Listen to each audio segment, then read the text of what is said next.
Bonjour à tous. Je me présente, Nadia Orubello, directrice relations avec les membres et partenariats à la Chambre de commerce du Montréal métropolitain.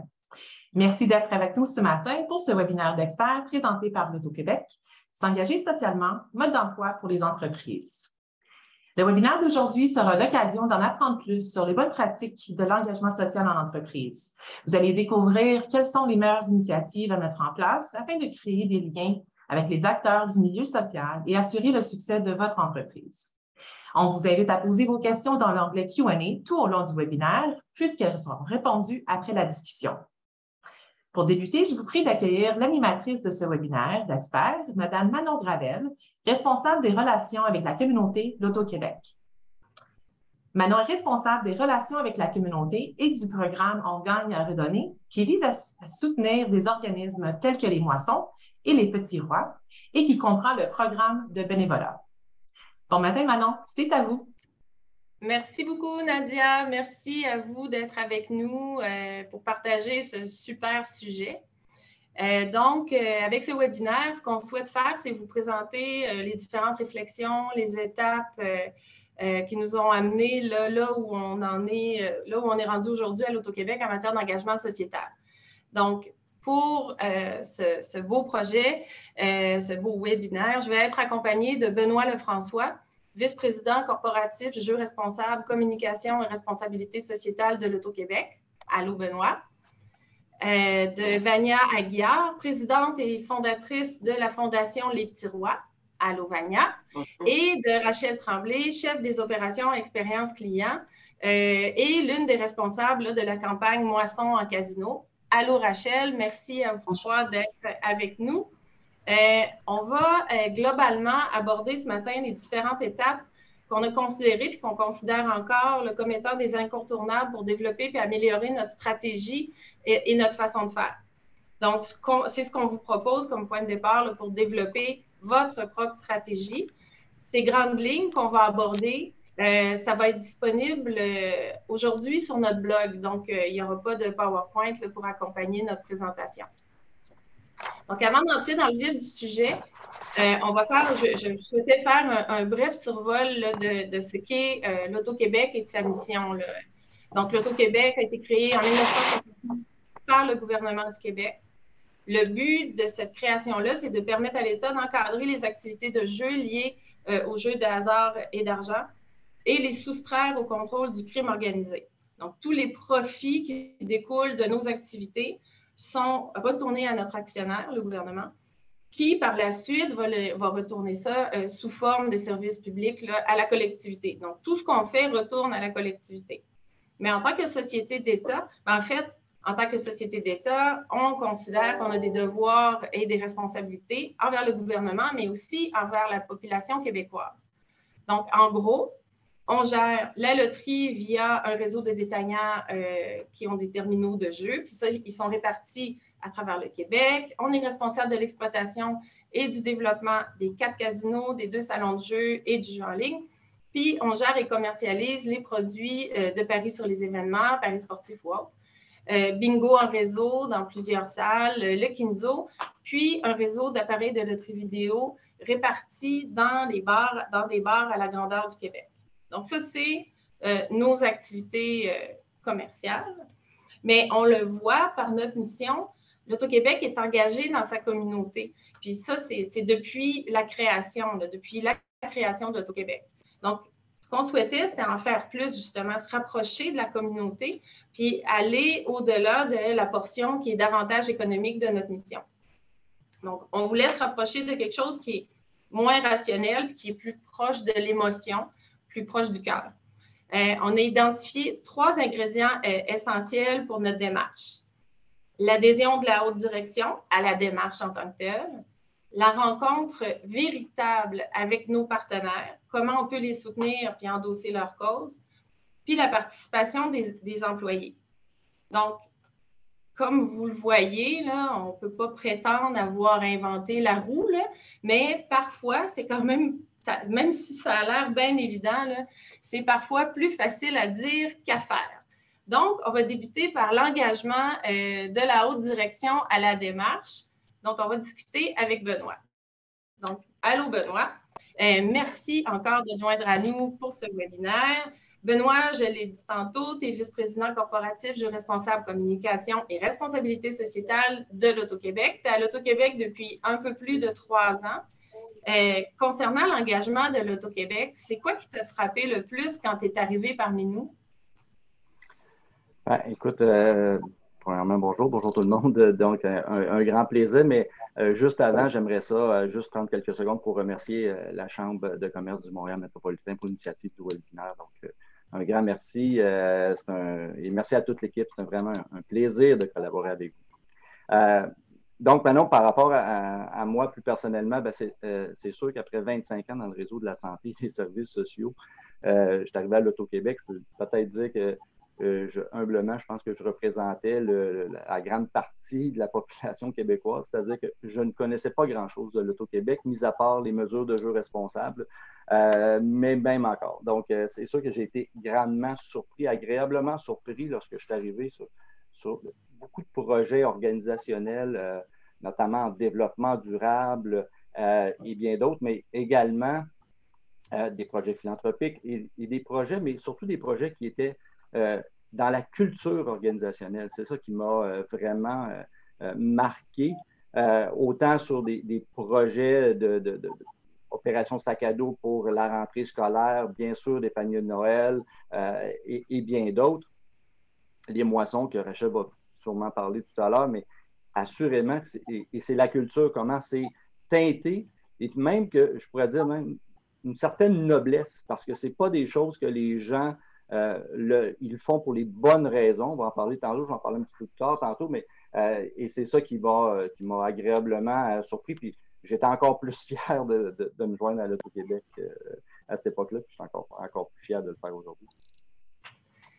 Puis toi, en plus, ton passé dans le milieu de la santé, est-ce qu'il y avait un lien entre ce que ça amenait chez toi puis ce qu'on fait à l'Auto-Québec? Tu sais, tu as travaillé auprès d'organismes, tu as été impliqué là, oui, dans ces assurément, lorsque, tu sais, quand je rencontre au départ, je me rappelle une équipe, une petite équipe qui était dans ma vice-présidence d'une vingtaine de personnes qui se mobilisent pour amasser des vêtements pour l'hiver, pour les organismes en itinérance, en personnes en situation d'itinérance à Montréal. Je veux dire, c'est sûr que ça vient me toucher, puis c'est pour ça que je parle encore plus de noblesse à ce moment-là.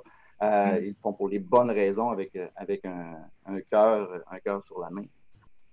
Puis si on rentre plus là, dans notre si on rentre plus dans notre sujet, notre mode d'emploi qu'on veut présenter, on sait que l'engagement d'une entreprise, c'est important pour les employés. Puis on sait qu'avec l'arrivée des millénarios, l'engagement sociétal, là, éventuellement, là, ça pourrait prendre même plus d'importance que le salaire. Là. Donc, c'est attractif, là, ça, on l'entend. Est-ce que c'est quelque chose que tu as observé? Est-ce que c'est quelque chose qui t'apparaît important dans la démarche de la haute direction par rapport à un programme d'engagement sociétal? Ben, c'est sûr que tu as totalement raison. L'engagement sociétal favorise l'attraction, la fidélisation, la mobilisation de nos employés. Et c'est encore plus vrai avec notre belle jeunesse qui prend la relève, assurément, puis c'est une très bonne chose. Toutefois, selon moi, il faut s'engager pour les bonnes raisons. Et puis, le fameux pourquoi de Simon Sinek, il prend tout son sens en engagement sociétal. Si notre priorité, si on fait des actions prioritairement pour favoriser l'attraction, la fidélisation et la mobilisation, ben, c'est une erreur. Parce qu'on passe à côté. Il faut faire les choses pour les bonnes raisons. Et indirectement, ça va créer de la mobilisation. Il faut être à l'écoute de nos employés et de nos partenaires. C'est eux, il faut qu'ils soient partie prenante de nos décisions dans l'ensemble de nos actions, dans l'ensemble des orientations qu'on fait. Et là, ça donne sens à nos employés et, bien entendu, c'est des porteurs de bonnes nouvelles dans chacune de leurs communautés. Puis c'est comme ça qu'on mobilise les gens, c'est comme ça qu'on fait la fidélisation et non pas de la rétention si on fait les choses pour les mauvais objectifs, comme je pourrais dire. Puis et quand, exemple, dans la pandémie, au début de la pandémie, quand l'Auto-Québec a vidé complètement, vraiment vidé ses entrepôts de tout le matériel de protection, désinfectants, le fameux Purel, des gants. On avait à l'époque plus de 32 000 masques N95 dans nos entrepôts. D'ailleurs, je ne sais pas trop pourquoi on avait ça, mais ça, c'est une autre histoire. Et qu'on a offert l'ensemble au réseau de la santé et des services sociaux. Il n'y a personne qui pouvait mettre en doute les bonnes raisons pourquoi on le faisait. Donc, puis on a donné quelques mois plus tard $1 million aux moissons parce que, bon, toute cette situation-là, ben, ça avait un sens aussi, puis il y avait un sens avec ce qu'on faisait avant, puis il y avait un sens avec notre responsabilité de société d'État, puis notamment au niveau de l'amélioration au sens très large de la santé publique des Québécois. Donc, c'est sûr qu'à partir de là, ben, ça donne un sens, puis autant pour nos employés, autant pour l'ensemble de la communauté. Mais on le fait pour aider. OK. Puis donc la haute direction, en plus, avec l'exemple que tu donnes, on le comprend, là, ça prend quand même une certaine agilité. Mais comment on fait en plus pour rallier la direction, pour l'amener à avoir ce genre de réflexe-là là, pour qu'il embarque? Bien, je pense que il faut. Des fois, il faut être tout simplement un agent facilitateur. On connaît, on sait. Il faut être capable de fédérer également les autres, nos collègues. Puis il faut donner sens à ce qu'on fait. Plus on est ensemble, plus on est fort. Donc, il faut donner sens à ce qu'on fait. Puis des fois, c'est tout simplement d'être, comme je l'ai dit, c'est un travail d'équipe. Donc, à l'Auto-Québec, comme je l'ai dit tantôt, la culture est là. La culture était présente autant au niveau de la haute direction que des gens qui travaillent partout dans nos 4500 employés. Là. Donc, ça, c'est sûr que c'est plus facile à ce moment-là. Puis, c'est une source de mobilisation puis de motivation. Mais tu sais que lorsqu'on fait un pont avec notamment le dénombrement des personnes en situation d'itinérance à Montréal, et puis qu'on contribue, c'est sûr peut-être que dans un premier temps, les gens ne voient pas nécessairement le sens qu'on fait là, mais il faut voir, puis donc c'est là qu'un agent facilitateur, puis d'organiser et de mobiliser, puis d'avoir une gouvernance, puis d'avoir un leadership par rapport à l'ensemble des actions. Donc, c'est de cette façon-là, puis de donner sens. Comment ça a un impact, peut-être pas à court terme, assurément pas, honnêtement, à court terme. Ce n'est pas un objectif commercial, c'est un objectif d'engagement sociétal. Donc, il faut voir comme du moyen ou du long terme. Puis, est-ce qu'en tant que société d'État, on a un rôle plus important, selon toi, d'être près de la collectivité? Bien, société d'État, pour moi, c'est clair, le mot le dit, le nom le dit. C'est sûr qu'on a une responsabilité. Puis, il ne faut pas oublier non plus notre core business. Nous, c'est le jeu d'hasard et d'argent, puis notre core business par rapport à notre responsabilité sociétale, c'est la commercialisation responsable. Donc, c'est sûr qu'il faut mettre de l'avant puis prendre pleinement notre responsabilité par rapport à ça, puis on le fait très bien. D'ailleurs, comme la SAQ le fait très bien avec l'alcool, comme la SQDC le fait très bien avec le cannabis, ben, l'étatisation des jeux d'hasard et d'argent, c'est une mesure de santé publique. Donc, une responsabilité sociétale. Et plus on va pouvoir prendre notre place, plus on va pouvoir agir à titre de société d'État, plus c'est tout le Québec qui va mieux se porter. Bon. Mais il faut aussi donner sens à des actions parce que c'est beaucoup plus large que ça. Comme société d'État, on peut avoir des moyens, on peut avoir des leviers, on doit être une locomotive de changement. Puis à ce niveau-là, je pense que l'Auto-Québec est un catalyseur à certains égards. Lorsqu'on a décidé, il y a quelques années, d'intégrer dans nos ententes de commandite toutes les exigences d'éco-conditionnalité, mais pas juste des excuser, d'accompagner nos partenaires festivaliers par notamment des formations et bien d'autres, ben, c'est un vent de changement, on veut avoir amélioré la situation, notamment en lien de développement durable et bien d'autres, sur tout le milieu culturel. Donc, c'est là où on peut jouer, parce que l'Auto-Québec, 52 festivals partout au Québec, donc on a une responsabilité d'améliorer la situation sur plusieurs égards. Donc, ça, c'est un exemple par rapport à des éléments où on doit, comme société d'État, être un levier, puis d'être en avant de la parade, puis d'entraîner un mouvement positif pour l'ensemble. Lorsqu'on on intègre des conditions sociales, environnementales dans nos appels d'offres, dans notre chaîne d'approvisionnement, c'est aussi ça qu'on fait, pas juste de demander à nos fournisseurs, mais que peut-être des sous-traitants ou des fournisseurs eux aussi ont un respect au niveau des clauses environnementales et sociales. Ben, on a une responsabilité et d'améliorer le Québec et d'améliorer la santé de tout le monde à plusieurs égards. Et ça, c'est un rôle qu'on a comme société d'État, puis et on le fait très bien. Tout à fait. Bien, merci beaucoup, Benoît. Donc, en gros, c'est clair. Je pense qu'on l'a avec toi, là, mais c'est ça que ça nous prend, une autre direction engagée là, dans un programme pertinent, en lien avec nos valeurs.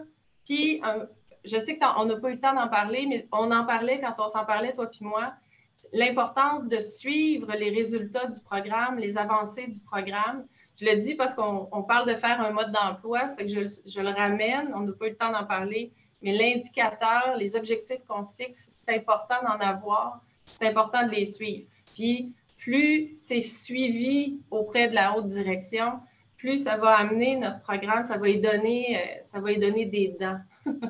Bien, donc, moi, si je peux me permettre, c'est un incontournable.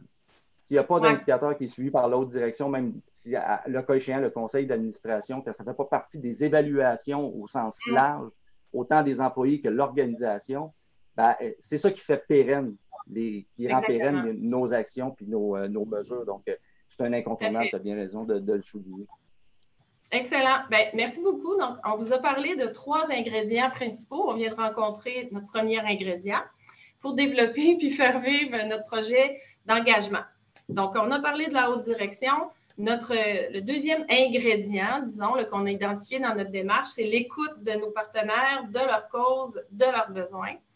À l'Auto-Québec, on soutient pas mal de partenaires et de causes, mais une des causes qui fait vraiment l'unanimité, c'est celle des Petits Rois. Puis pour échanger sur ce sujet, on accueille Vania, présidente et fondatrice de la Fondation Les Petits Rois. Allô, Vania, ça va bien? Bonjour, oui, ça va très bien. Merci beaucoup de m'inviter à cet événement. Je trouve que c'est une belle façon de donner une vitrine pour les organismes, mais surtout pour les entreprises, puisque c'est une belle façon de faire entendre les entreprises comment ça fonctionne, justement, des projets comme le nôtre. Tout à fait. Bien, en tout cas, merci beaucoup à toi. Puis avant de rentrer là, plus en détail dans notre relation d'amour qu'on a ensemble, peux-tu nous parler un petit peu de la Fondation et de sa mission? Oui, bien la Fondation, ça fait maintenant, fête cette année 21 ans de sa création et la Fondation a 3 piliers. Évidemment, elle vient en aide aux enfants, aux jeunes adultes, déficits intellectuels démodérés à sévères et avec le trouble de l'autisme. Donc, on a 3 piliers importants qui est celui de l'éducation où la Fondation aide 3 écoles spécialisées dans la région de Montréal, une école primaire, une école secondaire, donc la primaire dans Parc Extension, Saint-Pierre-Apôtre. Dans Hochelaga-Maisonneuve, on a Irénée-Lucier et sur le plateau et encore avec un deuxième site dans Parc Extension, le centre Champagnat. Donc, on a aussi le deuxième pilier qui est évidemment les ateliers des plateaux de travail. en entreprise. On a des plateaux de travail comme tels, mais des plateaux de travail en stage, comme celui qu'on a à l'Auto-Québec et aussi maintenant, nous sommes rendus à 9 plateaux de travail en entreprise, ce qui est un grand succès. Et on a, mais à partir de cette année, on a créé un pilier qui est le logement adapté pour nos petits rois. Donc, la Fondation est très active dans toutes sortes d'activités pour faire en sorte que nos petits rois puissent faire partie de la société, mais puissent aussi s'épanouir dans chacun dans chaque sphère de leur vie. Puis, comment est-ce que, tu sais, si nos plateaux de stage à l'Auto-Québec sont c'est quelque chose qu'on a créé, en fait, que tu nous as proposé, tu es venu nous proposer ça, l'Auto-Québec a embarqué. Peut-être que tu pourrais nous parler un petit peu de qu'est-ce qui a mené à la création des plateaux de stage, ton idée, en fait, ton flash, là? Bien, c'est-à-dire qu'il manquait un segment à quelque part parce qu'on a cette clientèle qui a un handicap plus prononcé, mais qui n'avait rien pour eux. Après 21 ans, trou noir, on retourne à la maison, un parent est obligé de laisser son emploi pour rester avec son jeune, ce qui n'avait absolument pas de sens. Donc, j'ai essayé de rencontrer les parents pour voir si leur souci était le même que le mien. Et effectivement, à partir de 16 ans, on commence déjà à avoir un grand souci, à savoir, mais à 21 ans, qu'est-ce qui va se passer avec mon enfant? Et évidemment, comme il y a peu de ressources, puis il y a aussi pas du tout d'aide du gouvernement rendue à 21 ans, cette clientèle reste en liste d'attente à peu près 1586 jours, ceux qui ont amplement le temps de perdre tous leurs acquis. Alors, on investit à nos petits rois depuis qu'ils sont tout petits jusqu'à 21 ans. Et boum, 21 ans, il n'y a plus de déficience, il n'y a plus rien. Donc, ils vont vivre leur vie, ce qui n'est pas réaliste. Donc, suite à ma consultation avec des familles, j'ai réalisé qu'il fallait créer quelque chose pour ce jeune-là. Et c'est venu dans mon esprit de pouvoir mettre autour de la table le ministère de l'Éducation, le ministère de Santé et Services sociaux et l'entreprise privée. Je pense que l'entreprise privée a un travail immense à faire auprès des organismes comme les nôtres pour pouvoir donner la chance pour que de projets comme les nôtres puissent naître et voir le jour. Donc, c'est là où je suis venue sensibiliser l'Auto-Québec, que heureusement était à l'écoute et qui a fait en sorte que je puisse rencontrer la haute direction, rencontrer les employés et pouvoir présenter ce projet qui s'avère aujourd'hui un grand succès.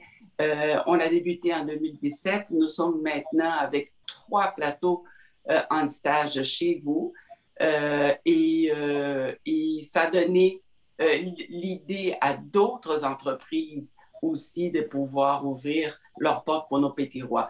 En faisant ça, on est en train de donner la chance à nos petits rois de s'épanouir, mais de gagner en autonomie et de retourner d'une certaine façon à la société, ce que la société leur a toujours donné. Tout à fait. Puis, qu'est-ce que tu as observé de la fréquentation des plateaux chez les petits rois, chez ton petit roi à toi? Est-ce que tu as vu moi, je sais la réponse, là, mais qu'est-ce que tu as vu là, comme réaction? Là?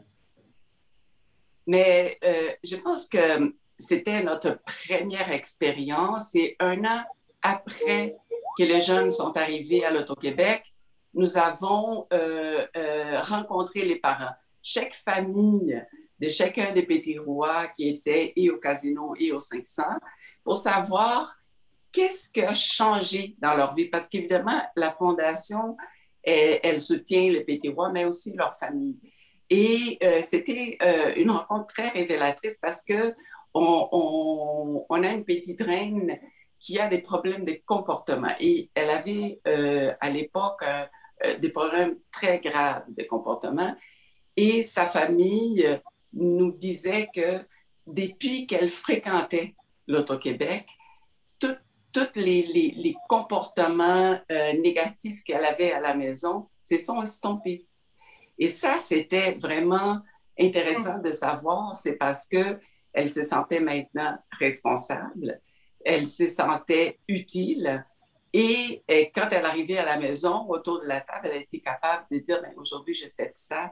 Aujourd'hui, j'étais capable d'accomplir ça. Et ça rendait très fière, pas seulement notre petite reine, mais aussi sa famille. Et mon fils, au fait, dès qu'il a eu son petit batch là, de l'Auto-Québec, pour lui, il faisait partie de la haute direction. Donc, il arrivait à l'Auto-Québec, il prenait l'ascenseur, lui, il sentait vraiment l'entreprise l'appartenait. Et ça, pour moi, c'est vraiment une grande fierté puisque quand on a un enfant comme le mien, sentir qu'il se sent fier, il a une grande estime de soi parce qu'il participe dans un projet pareil, c'est vraiment une grande fierté, mais c'est aussi pour moi de savoir que mon fils est bien, ça me rassure énormément. Et c'est ce qui se passe dans le plateau de travail, maintenant dans les 3 plateaux de travail qu'on a chez vous.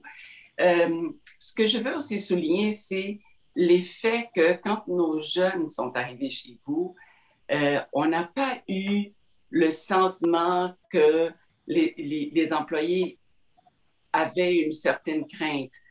Au contraire, ils ont tous embarqué dans le projet, dans l'aventure. Il y a eu des échanges formidables. Comme mon fils est un grand fan des Canadiens, qui malheureusement ne gagne pas maintenant, mais bon. Il a trouvé avec un autre employé là, qui avait la même passion. Donc, à chaque semaine, il y avait des échanges formidables entre eux. On a un jeune qui adore les autos, puis il y a quelqu'un dans la haute direction qui collectionne des autos. Donc, il y a un bel échange entre eux aussi. Donc, c'est un plateau de travail où on a normalisé au maximum. Donc, on est descendu très près de nos petits rois et on a facilité ces échanges-là. Donc, moi, quand j'ai fait ma présentation à l'Auto-Québec, j'ai promis et j'étais convaincue que nos petits rois allaient contaminer positivement leurs collègues de travail et c'est ce qui se passait. Et aujourd'hui, ils sont à la maison, là. Ils sont chez eux et ils participent activement à chacun des projets et à chaque année, ils gagnent en autonomie. L'écoute des besoins sont là aussi. Je pense que le partenariat de l'entreprise avec l'organisme, on travaille de très près, très serré. On a des idées, on apporte à l'entreprise, ils sont ouverts et ils sont à l'écoute et vice-versa. Et ce qui fait en sorte que nos petits rois, ils ont un sentiment d'appartenance incroyable.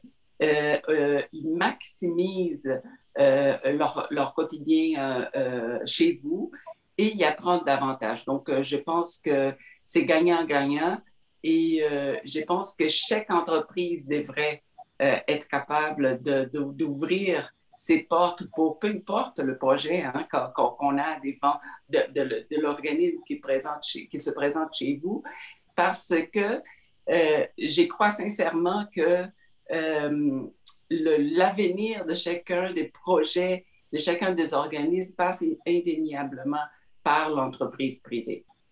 Tout à fait. Bien, tu sais, je t'entends, je vois que je l'entends, puis je te connais, donc je sais toute la volonté que tu es capable de mettre dans un projet.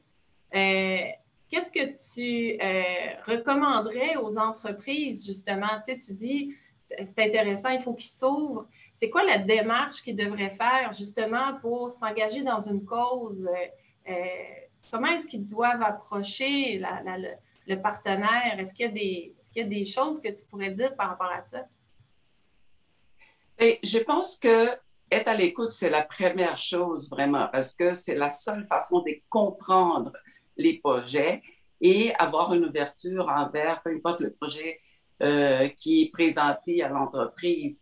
Mais je pense qu'en premier, c'est vraiment de pouvoir entendre, comprendre et puis après donner la chance à ce que le projet puisse voir le jour chez vous.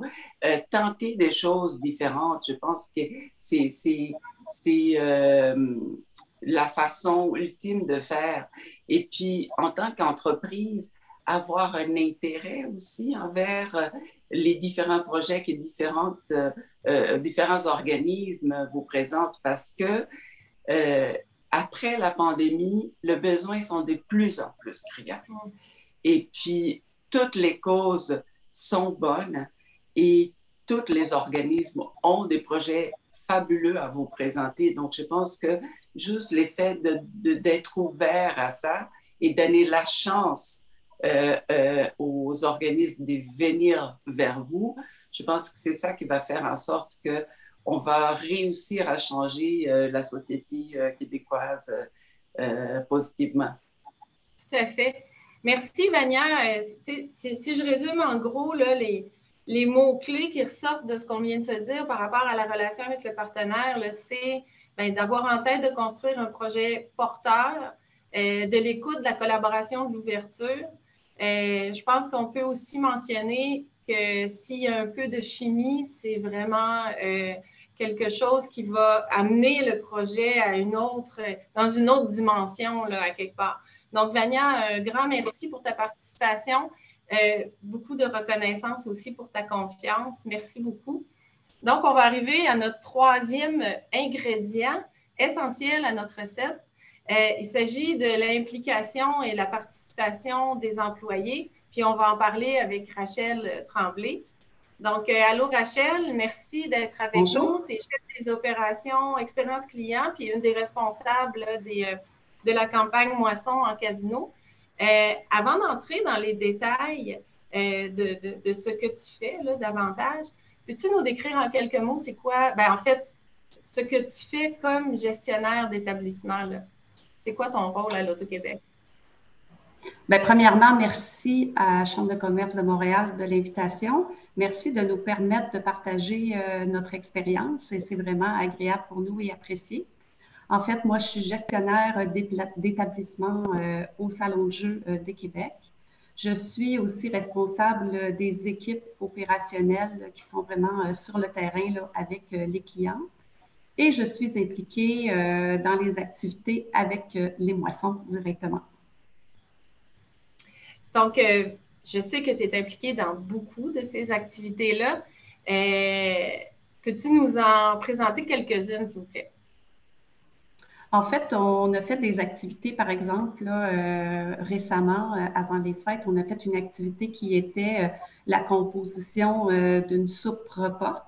Donc, on composait une soupe pour permettre à des gens de recevoir un panier de Noël. Donc, on a fait sur 3 jours plus de 5000 soupes qu'on a faites en équipe, là, ici même au travail, au salon de jeu. Entre autres, c'est une activité là, récente qui a été réalisée et très agréable à faire. Puis, ensuite, point de vue, peut-être, si j'y vais un point de vue plus personnel, là, si on va à un premier volet, peut-être, Manon, que tu voulais qu'on aborde aussi, là, disons oui, que j'ai... Il est super porteur aussi, ce volet-là. Oui, c'est ça. Puis, en fait, j'ai été pilote de tandem pour une personne non-voyante là, sur l'équipe nationale de paracyclisme. Donc, c'est un défi sportif, oui, mais c'était surtout aussi un défi humanitaire. Je le voyais comme aider quelqu'un à accomplir son rêve, la supporter aussi dans toutes les étapes de ça, du rêve, dans les déplacements, dans comment, tu sais, physiquement, là, c'est compliqué pour une personne non-voyante au quotidien.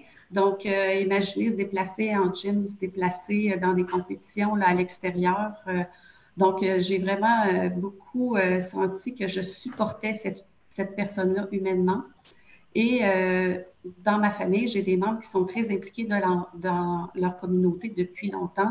Donc, dès mon jeune âge, j'ai été exposée là, à des exemples pour moi d'aider les autres, de donner, puis d'aider les gens dans le besoin. Puis je me suis toujours considérée comme privilégiée.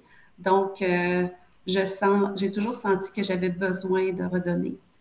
Et pour un volet plus professionnel, j'ai la chance de collaborer avec Moisson. Donc, puis l'entreprise, les Moissons nous donne la possibilité, en fait, d'être spontané. Ça nous permet aussi, des fois, d'être autonome dans certaines activités, entre autres les soupes que je vous ai expliquées tout à l'heure qu'on a concoctées, puis d'être innovant dans cette façon-là de donner. Ça donne des expériences à vivre, de belles expériences. C'est des belles occasions. On a du plaisir à faire aussi avec les équipes de travail. C'est vraiment un atelier de plaisir là, quand les gens réalisent ce genre d'activité. Puis, c'est surtout aussi le sentiment d'aider et de redonner qu'on valorise dans l'équipe au complet. OK. Bien, on a demandé à certains de nos employés là, de nous expliquer dans un cours Vox Pop comment ils se sentent lorsqu'ils s'impliquent. On va vous présenter ça. L'Auto-Québec me donne le goût de m'impliquer car elle me donne l'opportunité de participer à différentes initiatives et avec des collègues, c'est encore plus agréable, c'est encore plus le fun. Je vois qu'il y a des gens qui attendent juste ça de pouvoir aider, mais ils ne savent pas comment. Puis des fois, ça prend juste l'initiative d'une personne pour justement rassembler les gens. L'implication au sein de différents organismes donne un visage à l'entreprise, un visage sur la place publique qui est autre que le visage commercial. J'ai participé à Opération Sac à dos avec des collègues pour des enfants défavorisés. Offrir un sac avec des articles dont ils ont besoin leur permet de commencer l'année scolaire du bon pied. On organise une fois par année un tournoi de hockey-ball. Ça, c'est vraiment le fun parce que nous, on s'amuse et en même temps, au niveau utile pour les gens, c'est qu'on ramasse l'argent pour Moisson Montréal. Quand je vois ce que l'Auto-Québec fait pour les petits rois, ça me rend vraiment fière de travailler pour cette entreprise. Ils sont vraiment attachants et ça fait du bien de les avoir avec nous. Je me sens pleinement vivante, vivifiée et j'en ressors grandie, tant des apprentissages que surtout des liens créés. Je me sens utile, ça fait du bien de redonner et ça fait du bien de savoir qu'on fait une différence dans la vie des personnes qui en ont besoin. Dans le fond de ma tête, dans le fond de mon cœur, je sais que j'ai fait un petit quelque chose. J'ai fait ma petite part pour aider.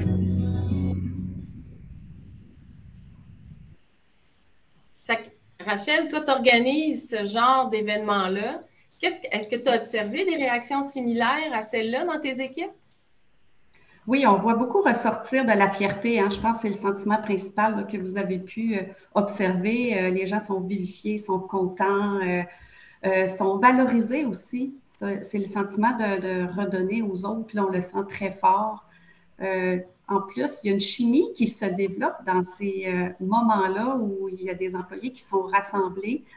Nous, quand on en fait, là, souvent, il a commencé à avoir des petits surnoms qui se sont créés par la proximité des gens. On a vu que c'est la chimie que je vous parlais, elle se développe, elle s'intensifie à la fois, à chaque fois qu'on fait des activités. Puis, on parle de sujets plus personnels dans ça que professionnels. On parle de nous, on apprend à se connaître, on se taquine, on s'apprécie davantage, on se rapproche. Ça connecte aussi beaucoup entre les gens. Et je trouve que ça amène un équilibre dans le travail où on se sent plus équilibré, nous, comme personnes, dans ce qu'on fait. Puis, c'est vraiment des occasions de réussite collective qui viennent à se cristalliser dans notre équipe de travail. C'est vraiment ce que j'ai observé effectivement comme réaction dans mes équipes. Puis, quand on en parlait l'autre fois aussi, tu disais quelque chose que je trouvais super intéressant, qui était que ça favorisait la compétence d'équipe. Tu sais, ça amène l'équipe à un autre niveau. Je trouve que c'est vraiment une belle façon de le présenter, là. Puis, donc, c'est quoi les défis quand on veut impliquer ses employés là, à poser des gestes d'action citoyenne? Tu sais, tu nous parlais de tes tantes, tu nous parlais de ta famille. Est-ce qu'il faut que l'entreprise commence par trouver sa Rachel avant de démarrer? Ou comment est-ce que tu pourrais nous donner des pistes par rapport à ça? Ben, il faut voir, tu sais, il faut avoir des gens, c'est sûr, qui y croient, hein, qui l'ont à l'intérieur d'eux, qui se sentent interpellés par ça. Comme disait Benoît tantôt, il faut que ça parte, tu sais, d'en haut et que ça descende vers les équipes de travail, là. Ça, c'est certain. Puis, il y a des enjeux, hein, on dit, tu sais, c'est pas tout le monde qui va vouloir embarquer. Il y a des coûts qui vont être liés à ça. Il faut le voir comme un investissement dans notre équipe et on va gagner aussi comme entreprise à faire ce genre d'action citoyenne-là. Et les gens qui, au début, n'embarqueront pas, ben, vont, à un moment donné, sentir qu'ils ont besoin de s'investir, puis vont se sentir sûrement interpellés par ce genre d'activité que nous réalisons. Et puis, est-ce que tu penses que c'est important la reconnaissance des employés engagés? Tu sais, on sait que les gens n'apprécient pas, c'est pas pareil pour tout le monde, la reconnaissance. Il y a des gens qui ne veulent pas qu'on souligne leurs efforts, d'autres vont vraiment le souhaiter, là. Comment est-ce que tu gères ça, toi? En fait, dans ces activités d'équipe-là, oui, il y en a des fois qui se disent non, moi, je ne veux pas être sur la photo, là. Je veux seulement participer. Puis oui, il y en a qui veulent être plus discrets dans ce qu'ils font. Mais généralement, les gens, comme je disais tantôt, sont quand même assez fiers. Puis ceux qui sont comme moins naturels, dans les premières fois, bien, on les voit s'y greffer. Parce que c'est sûr qu'il faut faire rayonner qu'est-ce qu'on fait. Je pense qu'il faut le publiciser, faire des petits gestes à l'interne, soit si vous avez un journal interne, si vous avez un genre de Wall of Fame, là, des activités ou des personnes qui se démarquent. Il faut décorer aussi un peu pour mettre ça beau quand les employés viennent participer. Et on peut aussi, je pense, bonifier l'implication personnelle, comme je disais tantôt, en inspirant pour que les autres puissent s'impliquer. Donc, plus on la partage, plus on inspire. J'ai vu aussi dans des équipes, à un moment donné, on ramassait des dons, là, justement, et des denrées pour les moissons. Et il se créait des saines compétitions entre les gens. Donc, les personnes plus compétitives disaient hey, « moi, je vais acheter tant de boîtes de jus de tomate. Non, moi, j'en achète tant de boîtes de plus que toi. » Fait que, tu sais, il se créait quand même des choses que c'est pas juste regarder qu'est-ce qu'on fait. Puis, non, c'est tout ce qui se passe quand on fait ça et tout ce que ça peut créer de moments agréables autour de ces activités-là. Bien, merci beaucoup, Rachel. En quelques mots, là, si je résume, dans le fond, il faut voir l'engagement puis les efforts qu'on va mettre à planifier, à développer cette stratégie-là comme un investissement pour l'organisation puis pour ses employés, là. Donc, ça demande des efforts, mais ça en vaut vraiment la peine, là. Puis, moi, en tout cas, je peux vous dire que à chaque fois qu'on en parle, il y a toujours un moment où les gens ont un petit truc qui brille dans les yeux, là. Puis ça, je pense que c'est juste pour ça, ça vaut la peine de s'engager. Donc, si on fait le tour un peu là, de ce qu'on vient de vous présenter, là, il y a 3 étapes qui, pour nous, sont essentielles, incontournables, puis qu'on retourne régulièrement aussi consulter ces 3 interlocuteurs qui sont la haute direction, nos partenaires et les employés. Je dirais que même c'est une communication constante et essentielle là, pour que ça fonctionne vraiment. L'important aussi, on en a peut-être moins parlé, ou en fait, on en a parlé tout le long, c'est la communication qui est faite autour de ça. Puis, juste se rappeler aussi que plus on va le communiquer, plus on va faire en sorte que les gens vont être au courant, conscients de ce qui est en train de se passer. C'est motivant, c'est mobilisant. En terminant, je vous rappelle qu'il y a un document qui va être disponible sur notre blog qui reprend les éléments dont on a parlé ce matin.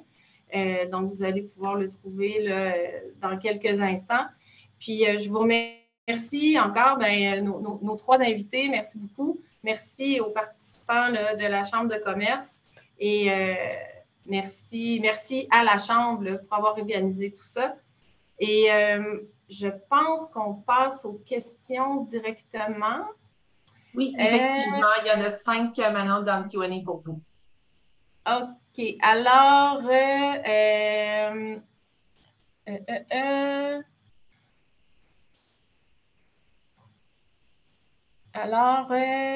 l'importance de l'aide. OK, non, mais ça, c'est mes points. Je m'excuse, on dirait que je ne vois pas les questions. Je vois l'ordre du jour. Je peux t'aider, Manon, avec ça. J'ai des questions devant moi.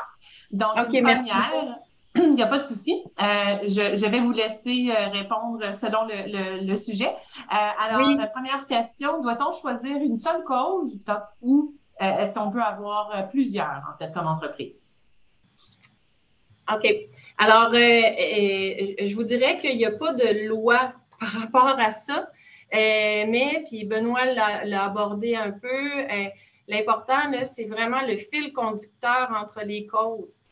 Pour vous donner une image, là, vous pouvez avoir un paquet de causes qui vont être autant de wagons, dans le fond, mais ce qui est important, puis ce qui va donner de la force à tout ça, c'est qu'on puisse les accrocher ensemble pour en faire un train. Donc, c'est vraiment ça, c'est comme ça, en tout cas, nous, notre vision à l'Auto-Québec, c'est que l'ensemble des causes qu'on soutient sont toutes reliées par un même fil conducteur de valeur et d'importance qu'on y accorde. Excellent. Une autre question, comment ne pas donner l'impression qu'on utilise notre engagement pour se faire du capital auprès de nos clients et ou de nos employés?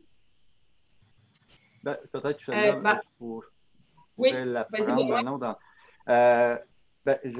dans un premier temps, il faut que ça demeure, oui, tantôt, donner un sens avec le commercial, puis nous, on le fait très bien, l'auto suivant avec la loterie, promo suivant également pour le moisson dans les casinos. Donc, il y a un aspect commercial, mais il faut le faire dans un angle corporatif. Puis, si je peux donner un autre exemple, la dernière année, on a été approché par une ville en région, ils voulaient un petit montant, là, quelques $1000, 2 000 à 3 000 pour supporter une course de canoë-kayak mais les participants avaient 15 ans à 30 ans. T'sais. Donc, on se questionne, qu'est-ce qu'on fait parce qu'il y a des mineurs. On ne l'a pas, excusez-moi l'expression, mais brandé, mise au jeu. Là. On ne veut pas faire de l'argent avec une course de canoë. Mais on le fait comme bon citoyen corporatif. Et on prend notre place, on a fait preuve d'audace. Je pense que peut-être auparavant, on ne l'aurait pas fait parce qu'on n'aurait pas pris le risque. Mais quand on le fait pour les bonnes raisons, qu'on est capable de le défendre sur la place publique, qu'on le fait comme bon citoyen corporatif, qu'on ne le fait pas pour l'argent, mais on le fait pour supporter une communauté, c'est là que ça donne du sens à ce qu'on fait. Même avec l'auto suivant, je veux dire, c'est un angle commercial, oui, mais dans les faits, on ne fait aucun profit. Tous les profits sont redonnés à la communauté, aux organismes, aux OSBL qui reçoivent le montant lorsque quelqu'un gagne. Donc, oui, il peut avoir un angle, mais il faut aussi, lorsque c'est fait et qu'on est capable de le défendre sur la place publique et qu'on ne le fait pas. Mon exemple de mise au jeu avec la course de canoë-kayak, c'est une image un peu rigolote, mais c'est ça pareil. Donc, il faut le faire dans un angle corporatif. C'est la même chose avec le train et les wagons que Manon vous disait tout à l'heure.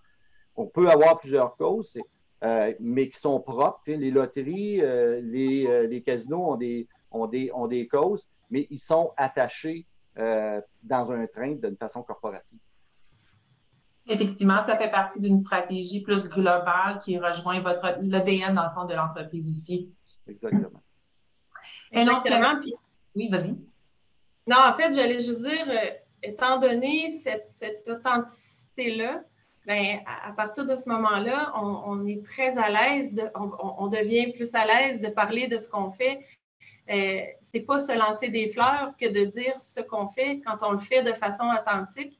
Puis l'autre affaire aussi qu'il faut se rappeler, c'est qu'à chaque fois qu'on en parle, c'est aussi et idéalement surtout la cause qui va en profiter. Parce que ça met la lumière sur une cause nous, on soutient des causes, là, mais ça prendrait beaucoup plus que juste nous là, pour soutenir ces causes-là. Vania en parlait tantôt, là, les besoins sont énormes. Donc, à partir du moment où on est authentique, c'est en ligne avec nos valeurs, c'est presque essentiel d'en parler pour ramener la lumière sur nos causes. Mm-hmm. Merci. Une autre question, je crois que c'est vraiment attaché à l'engagement employé. Donc, est-ce que généralement, les types d'activités pour les employés mises en place sont réalisées en milieu de travail pendant les heures d'opération dites régulières ou est-ce que c'est au-delà des quarts de travail, disons? Quand on parlait d'un investissement tout à l'heure, c'est un peu ça, c'est que l'entreprise, nous, on le fait sur du temps de travail. Donc, on essaie de le faire aussi sur les lieux de travail quand c'est possible, mais on peut se déplacer. Nous, par exemple, on peut se déplacer à Moisson, aller travailler dans les entrepôts ou pour des plus petites entreprises qui, des fois, n'ont pas l'espace pour recevoir l'activité. Bien, les organismes nous reçoivent là, directement ou louent des espaces. Je pense pour lorsque c'est le temps de monter les paniers de Noël pour Moisson Québec, c'est le centre des congrès qui les accueille, loue les salles et là, les équipes vont travailler au centre des congrès pour pouvoir monter les paniers, là, entre autres. Donc, mais ça peut se faire aussi, il y a peut-être des moments où des gens qui sont très engagés vont le faire au-delà de leurs heures de travail et ça peut être une reconnaissance aussi des heures faites à l'extérieur qui sont reconnues dans l'organisation. Là. Ça peut être, fait qu'il y a différents modèles dépendamment de comment, c'est ça, l'entreprise est prête à. Là, voilà. Effectivement. Non, je m'excuse, j'ai pris la parole, je me sentais interpellée. C'était la mieux placée, Rachel, pour en parler, c'est parfait. Mais effectivement, il y a plusieurs entreprises qui ont des programmes en fait de bénévolat pour leurs employés puis reconnaissent leurs implications dans la communauté, effectivement.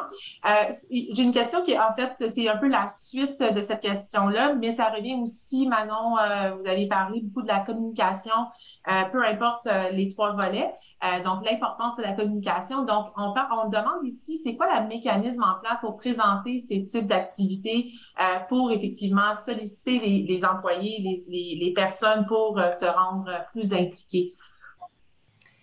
Bien, je vous dirais que c'est, puis je l'ai dit tantôt, là, on est en construction constante sur nos façons de faire pour toujours les améliorer.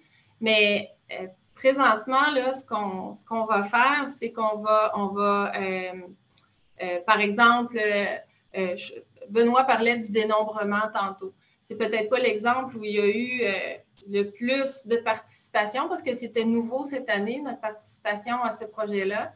Mais donc, on a fait une stratégie avec nos outils de communication interne, sensibiliser les gens, déjà les informer à quoi sert ce projet-là, puis les inviter à participer. Dans ce cas-là, c'était être présent à l'événement de dénombrement. Dans d'autres cas, ça va se passer. Bon, l'Auto-Québec, c'est quand même une grosse organisation. On va avoir des actions corporatives, mais il y a aussi, puis Rachel pourra en parler aussi, là, des invitations qui se font par établissement, par groupe. On a des groupes qui sont dédiés à certaines causes qui spontanément vont ensemble décider de faire une levée de fonds ou une activité qui va générer des sous. On l'a vu avant Noël, là, le service de Valais du Casino de Montréal a décidé par lui-même là, que tous les fonds allaient être retournés à la Fondation Les Petits Rois. Donc, ça, c'est venu de leur initiative. Donc, le corporatif va donner des occasions aux employés, mais les employés ont une autonomie par rapport à ça, qui sont capables de mobiliser, puis ils sont motivés aussi pour le faire.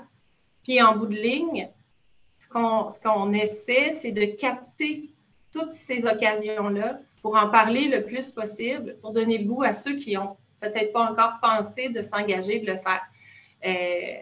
Puis, je peux vous dire qu'à chaque fois qu'on en parle, on le voit sur nos outils de communication interne, sur nos médias aussi, médias sociaux aussi, c'est des communications qui sont hyper appréciées.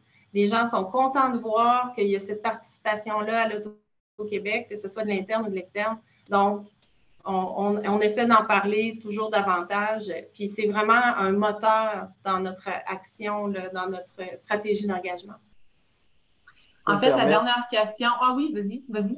Excuse-moi. Ben, je pense que c'est à plusieurs égards. Donc, une communication organisationnelle, que ce soit l'intranet, que ce soit des bulletins, que ce soit, mais aussi dans les équipes. Puis je pense qu'il y a une communication aussi post-événement. Donc, il faut mettre de l'avant nos employés, la reconnaissance de nos employés d'avoir participé à certains événements. Et puis, Manon l'a bien dit, de mettre de l'avant l'organisme ou les personnes qu'on a aidées en tant que telles. Donc, c'est pas l'entreprise, mais plutôt, donc, c'est en amont, mais aussi post-événement, que c'est important au niveau des communications des activités. Excellent. Puis une petite dernière question, puis ça résume, je pense, très bien en termes des communications. On a vu la vidéo, puis l'engagement de vos employés particulièrement, puis les retombées, si on veut, en fait, de leur participation, mais aussi la participation de l'Auto-Québec. En fait, c'est quoi les retombées que vous recevez de vos clients à travers tous ces types d'initiatives de votre part? Voulais-tu y aller, Benoît? Bien, rapidement, peut-être tu compléteras, mais dans les faits, je pense qu'un des défis qu'on a à l'Auto-Québec ou des objectifs, c'est de faire connaître. Parce que toutes les fois qu'on les fait connaître, les gens sont surpris et donc c'est un sentiment de fierté. Donc, il faut les faire connaître. Comment? Il faut doser aussi les communications. Mais assurément, lorsque les gens apprennent, parce qu'on ne peut pas reconnaître ce qu'on ne connaît pas. Donc, pour quand les gens reconnaissent ce qu'on fait, assurément qu'ils sont porteurs de bonnes nouvelles et de porte-voix positifs pour l'entreprise. Même des fois, ce ne sont même pas des gens qui sont des adeptes de jeux d'hasard et d'argent, mais ils sont fiers de la société d'État. Et assurément que c'est, en tout cas tout le temps, c'est toujours des commentaires positifs que nous recevons. Tout à fait. Puis ces commentaires-là, indépendamment de où est-ce qu'on est dans l'organisation, tu sais, les gens sur le terrain, dans les casinos, tout ça, qui reçoivent comme commentaire que « Wow, c'est bien le fun ce que vous faites, c'est bien un beau projet », bien ça, c'est tellement nourrissant, là.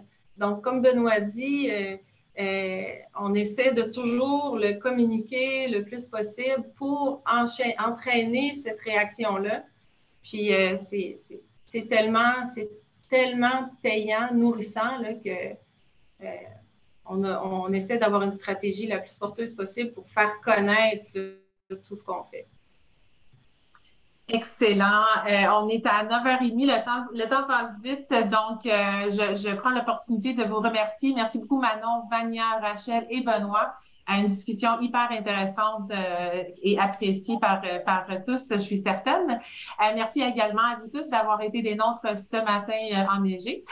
Ne manquez pas notre prochaine activité sur le thème des critères ESG en entreprise lors du forum sur le virage vert, qui aura lieu le 14 avril prochain au Fairmont Le Reine-Élisabeth. Les informations se retrouvent sur notre site web. Je vous souhaite une excellente journée à tous. Merci. Merci. Merci beaucoup.